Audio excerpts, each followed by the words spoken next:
काजी फाइज ईसा साहब, आपको मुगालता लगा, कादियानी कोई मजहब नहीं है।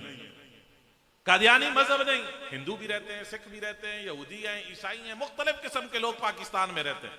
आज तक किसी ने किसी को छेड़ा नहीं। हर कोई अपनी अपने तरीकेकार के मुताबिक अपनी मजहबी मामलात चला रहा है, किसी ने किसी को नहीं रोका। क्यों? क्योंकि हिंदुओं ने नहीं कहा कि ला इलाहा इल्लल्लाह मुहम्मदुर रसूलुल्लाह में मुहम्मदुर रसूलुल्लाह से मुराद माज़ अल्लाह फला बंदा है। कादियानी तो कहते हैं ना मुहम्मदुर रसूलुल्लाह से मुराद तो कादियानी। सिख ये नहीं कहते, वो हमारे इस्लाम के शायर को इस्तेमाल नहीं करते, और ये बेगैरत इस्लाम के शायर को इस्तेमाल करते। इनकी ना कोई अलहदा किताब, ना इनकी कोई मजहबी शनाख्त, ना मजहब की इस्तिलाहात इनकी कोई खास, और मुसलमानों की इस्तिलाहात पे मुसर है कि हम ये सारे काम जो मुसलमान करते हैं करेंगे। ये तो कोई बात ही नहीं है। ये तो पर्चों से तो मसला नहीं होगा हल। आप क्या करेंगे? पर्चे कर देंगे, पर्चे करने के बाद हमें उठा के बंद कर देंगे, आप हमें फांसी दे देंगे, आप हमें डरा धमका लेंगे, आप ये कर लेंगे, आप वो कर लेंगे। याद रखें, जब तक उलमा मौजूद हैं ये अवाम के जोश और जज्बे कंट्रोल में हैं, और जब इनकी क़ियादत करने वाला कोई आलिम दीन न हुआ तो इन लोगों ने जो तुम्हारा हशर करना है तुम सोच भी नहीं सकते। जब आइन में एक दफा बात आ गई है कि सरकार आखिरी नबी है, और सरकार की खत्म नबूवत पे जो ईमान नहीं रखता वो गैर मुस्लिम है, काफिर है। अब कोई चीफ जस्टिस साहब पाकिस्तान साहब से पूछे कि आपको क्या जरूरत पड़ी थी, क्या कोई कादियानियों ने कोई पिटीशन दायर की थी कि हमें हमारे मजहब की इजाजत नहीं है, आप हमारे लिए कोई मजहब की सहूलत पैदा करें? नहीं, कोई पिटीशन नहीं। केस है मुबारक सानी का। मसला यह है कि इसने कुरान मजीद की तौहीन तारीफ की, उसको तकसीम किया, प्रिंसिपल है वहां पर, बड़ा है वहां का, और उसने अपने हाथों से ये मलून काम सरजद हुआ उससे, तो उसके ऊपर पकड़ होनी चाहिए। हमारे जज साहब ने ना फैसला ये दिया कि सिर्फ ये रिहा है, बल्कि जज साहब ने ये कहा उलमा ने जितने भी पूरे पाकिस्तान से मेरी इस्लाह करने की कोशिश की है, दरअसल ये उलमा समझे नहीं है, ये खुद गलत है, मुझे सही समझ आई है। फैसले में लिखा हुआ, काजी इनको समझ नहीं आई, मुझे आई। सबको लिखे हुए मुबारक फतावा रद्दी की टोकरी में गोया उसने डाले, और फिर खतरनाक तरीन फैसला दिया कि कादियानी अपने घरों में, अपने कॉलेजेस में, अपनी यूनिवर्सिटियों, अपने इदारों, अपने खुद साख्ता मदारिस में, अपनी हुदूद के अंदर रहते हुए खलवत का हक इन्हें हासिल है। ये हर किस्म की अपनी बात कर सकते हैं, हर किस्म की तबलीग कर सकते हैं, हर किस्म की नशर व इशात कर सकते हैं। गोया ये कुरान मजीद छाप भी सकते हैं, कुरान मजीद का मनगढ़ंत तर्जमा भी छाप सकते हैं, कुरान मजीद की तफसीर भी छाप सकते हैं। अपने गंदखानों के अंदर बैठ के, और अपने कॉलेजेस और अपनी यूनिवर्सिटी और अपने ग्राउंड्स में बैठ के ये अपने सारे मलून अमल करके फिर ट्विटर के ऊपर फोटो चढ़ा के और अपनी तकरीरें चढ़ा के एलानिया ये सारे काम कर सकते हैं। गोया जो कादियानियों पर पाबंदियां लगी थी वो सारी की सारी पाबंदियां चीफ जस्टिस ऑफ पाकिस्तान ने उसके ऊपर पानी बहा के सब चीजों को साफ कर दिया, और शुरू में लिखा जी हम तो सरकार की खत्म नबूवत को मानते हैं। अरे तुझसे तो ये सवाल ही नहीं हुआ कि तुम सरकार की खत्म नबूवत को मानते हो या नहीं, ये तो मौजू ज़ेर बास ही नहीं है, ये तो मौजू ज़ेर बास ही नहीं है कि आपका ईमान है या नहीं है, या फैसले में इस चीज को दोबारा जिक्र करने की कोई जरूरत, पहले से एक चीज तय हो गई है। जनाब मैं पनिया में आ गया हूं ना, अब हर रोज मुझे ये आकर कहने की जरूरत है कि मैं पनिया में आ गया हूं, मैं पनिया में आ गया हूं, मैं पनिया में आ गया हूं, सबको पता चल गया, बस खत्म। या हर रोज इस चीज का तकरार जरूरी है? जब आइन में एक दफा बात आ गई है कि सरकार आखिरी नबी है, और सरकार की खत्म नबूवत पे जो ईमान नहीं रखता वो गैर मुस्लिम है, काफिर है, कादियानी गैर मुस्लिम अकलियत है, और इनको किसी किस्म के शायर इस्लाम इस्तेमाल करने की इजाजत नहीं है। तो अब इन दोबारा उन्हीं पाबंदियों का जिक्र करके सारी पाबंदियां जिक्र की, और फिर खुद लिखता है कि जनाब खलवत गाह में अपनी यानी जगहों में, अपनी हुदूद के अंदर ये अपने सारे मामलात सरंजाम दे सकते हैं। क्या कादियानियों को उनके घरों में कुरान मजीद की तौहीन की इजाजत आप दे सकते हैं? कादियानियों को सरकार की गुस्ताखी की इजाजत आप उनके घरों, उनके मदरसों, उनके ग्राउंड्स, उनके कॉलेजेस में दे सकते हैं? जुर्म जुर्म है, वो सरेआम हो या छुप के हो, जुर्म जुर्म है। हमें लोगों के सामने अपना इल्म सिर्फ जाहिर नहीं करना, हमने लोगों के दिमाग के मुताबिक बात करके उनके दिमाग में बात डालनी है कि मसला है क्या। तो हम कामयाब है, मिंबर का और मेहराब का मैसेज गया। लेकिन अगर हमने खुद भी नहीं समझा और लोगों को भी नहीं समझाया तो जो नतीजा हम लेना चाहते हैं वो नतीजा हमें नहीं मिलेगा। इसलिए मेरी दस्तबस्ता गुजारिश है कि हमने लोगों के जहन के मुताबिक बात करनी, वो बात करनी है कि जो बिल्कुल बुनियादी है, बिल्कुल बच्चों को जिस तरह समझाया जाता है, ताकि हम इस तरीके कार से फाइज ईसा के इस फैसले का ऑपरेशन कर सके और कौम तक अकीदा खत्म नबूवत की हकीकी जो आवाज है उसको पहुंचा सकें और अकीदा खत्म नबूवत को हकीकी मानों में दौरे हाजिर के अल्फाज के साथ हम उजागर कर सकें, ताकि कौम कुर्बानी के लिए तैयार हो। हजरात मोहतरम, नबी अलैहिस्सलाम के जमाने में एक मस्जिद बनाई गई, मस्जिद दिरार। एक मस्जिद बनाई गई, मस्जिद दिरार। कुरान ने जैसे सूरह तौबा में बयान किया, वल्लज़ीन इत्तख़ज़ू मस्जिदन दिरारन व कुफ्रन व तफ़रीक़न बैनल मुमिनीन व इरसादन लिमन हारब अल्लाह व रसूलहु मिन क़ब्ल। मस्जिद बनाई नुकसान पहुंचाने के लिए, कुबा शरीफ की मस्जिद के करीब, कुफ्र के सबब मुसलमानों में जुदाई डालने के लिए, और जो रसूलुल्लाह का दुश्मन था, जो रूम के बादशाह के पास उधर जाकर फौज तलब करने के लिए गया था सरकार दो आलम सल्लल्लाहु अलैहि वसल्लम पर और मदीना तैयबा पर हमला करने के लिए, उसके इंतजार में वो मस्जिद बतौर मोर्चा बनाई गई। तो अल्लाह तबारक व तआला के हबीब जब गज़वा तबूक से वापस आए तो सरकार घर नहीं गए, सरकार के सहाबा घर नहीं गए। रब का हुक्म यह नाजिल हुआ कि पहले इस मस्जिद को गिराओ, पहले इस मस्जिद को गिराओ। उस मस्जिद को गिराया गया और उसको आग लगाई गई। और वो क्या थे? वो मुनाफिक कस्में खा रहे थे, वला यहलिफुन्ना इन अरदना इल्लल हुस्ना।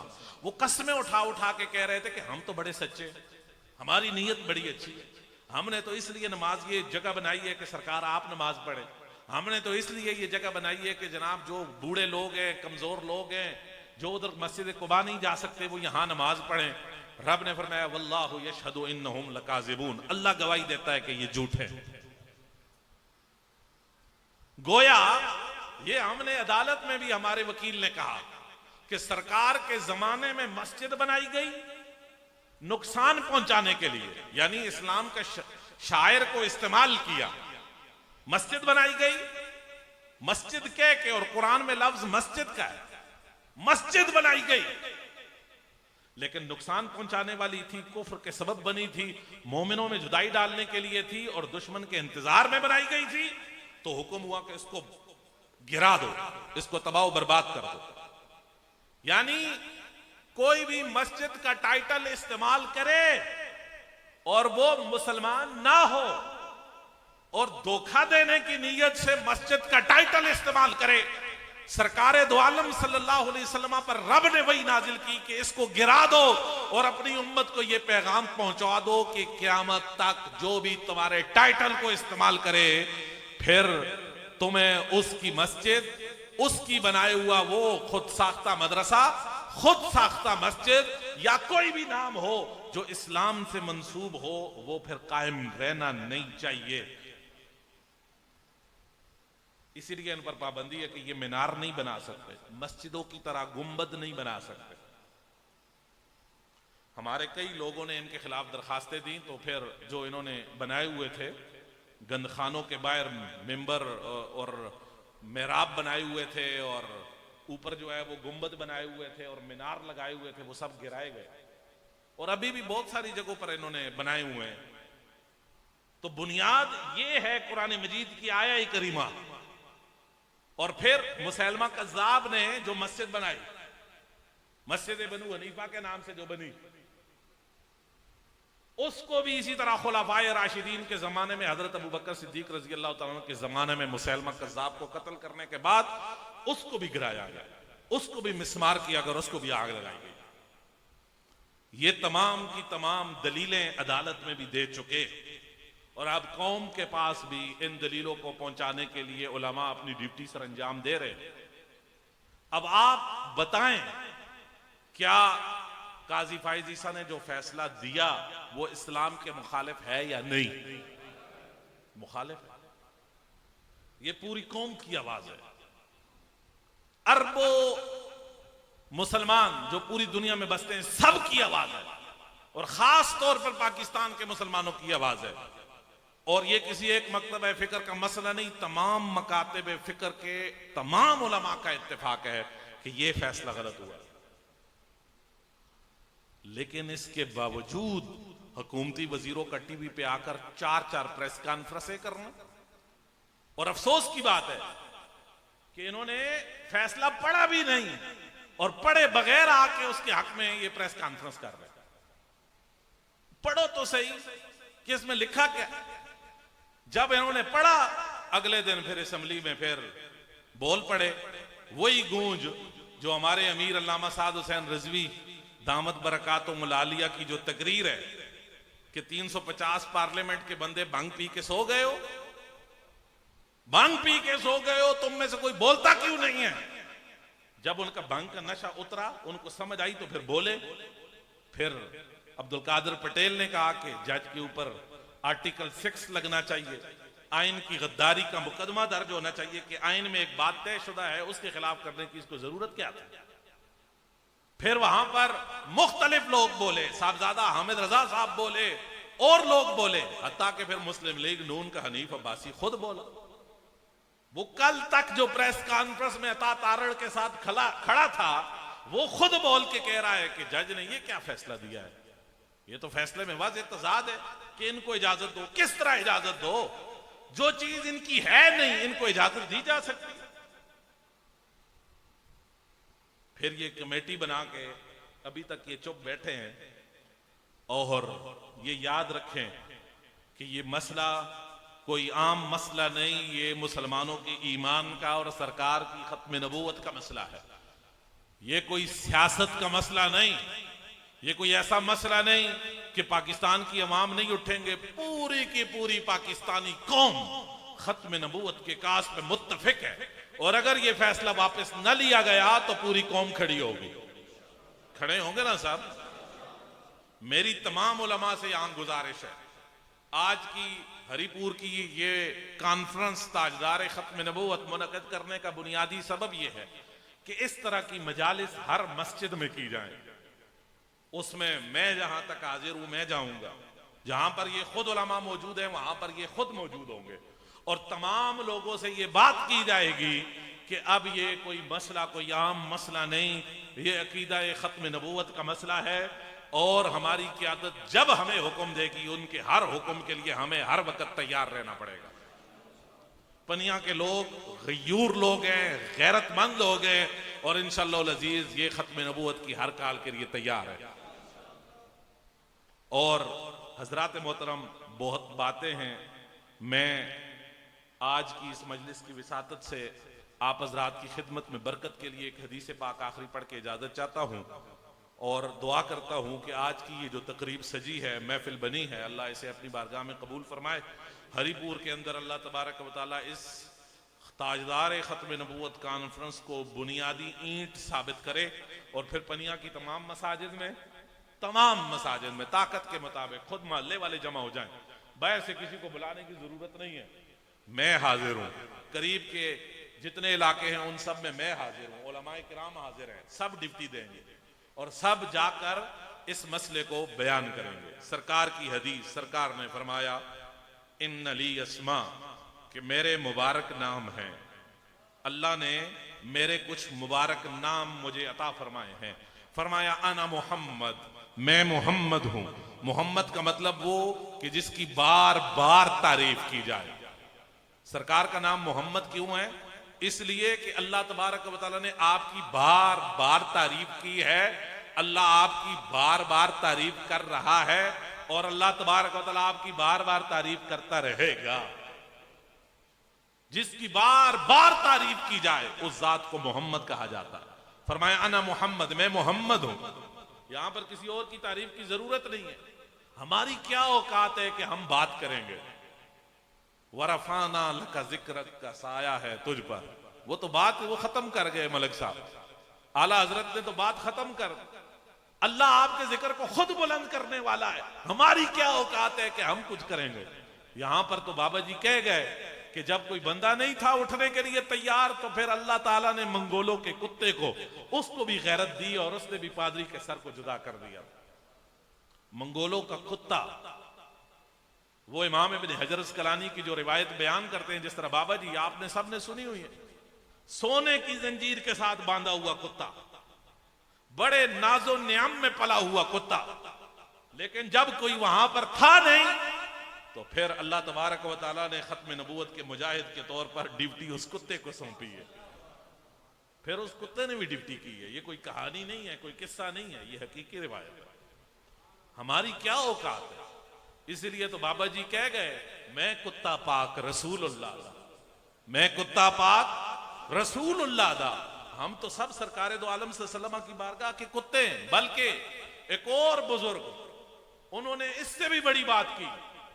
सूफी अमीन साहब ने कहा कि पश्तो का शेर है जिसका मफहूम यह है कि अगर मैं सरकार की इजाजत के बगैर, मैं सरकार की इजाजत के बगैर अगर अपने आप को रसूलुल्लाह का कुत्ता भी कहूं तो यह भी तौहीन है, यह भी तौहीन है।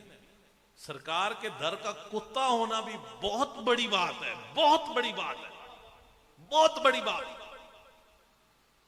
वो तो बगैर इजाजत के, हम तो समझते हैं कि हमारा बाबा जी को अल्लाह के रसूल ने इजाजत दी है, इसीलिए उन्होंने कहा कि मैं कुत्ता पाक रसूलुल्लाह। हजरात मोहतरम सरकार दो आलम सल्लल्लाहु अलैहि वसल्लम ने फरमाया मैं मोहम्मद हूं। फिर फरमाया वा अना अहमद, मैं अहमद हूं। सबसे ज्यादा अल्लाह की तारीफ करने वाला।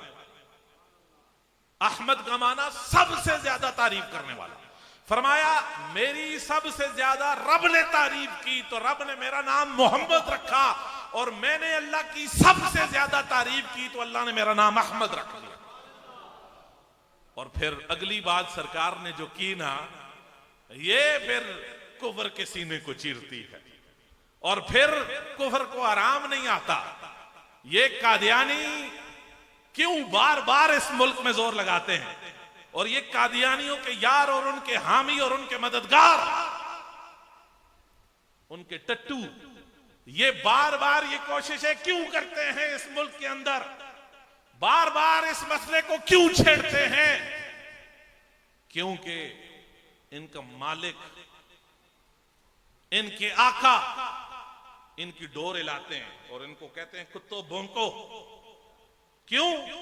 क्योंकि सरकार ने फरमाया अनल माही अल्लज़ी युम्हा बियल कुफ्र। सरकार ने फरमाया मैं माही हूं, मैं माही हूं। या रसूल अल्लाह, माही का माना क्या है? हालांकि माना बड़ा आसान है, मिटाने वाला। सरकार ने फिर खुद वजाहत फरमाई, फरमाया अल्लज़ी युम्हा बियल कुफ्र। फरमाया कि रब्बे जुल जलाल ने मुझे ये नामे माही का ताज अता फरमाया है। क़यामत कायम होने तक जब भी कुफर को लताड़ा जाएगा और जब भी कुफर के सीने के ऊपर चढ़ के कोई खंजर मारेगा, उस वक्त वो खंजर मारने वाला गाजी इल्मुद्दीन शहीद होगा। वो बंदूक से 27 गोलियां मारने वाला वो मुमताज कादरी होगा। लेकिन खुदा की इज्जत की कसम, वो गाजी आमिर अब्दुल रहमान चीमा हो, वो आमिर अब्दुल रहमान चीमा हो, वो गाजी मुमताज कादरी हो, या वो किसी थरकान का बेटा हो, याद रखो कि इन सब के पीछे ताकत मोहम्मद मुस्तफा की है।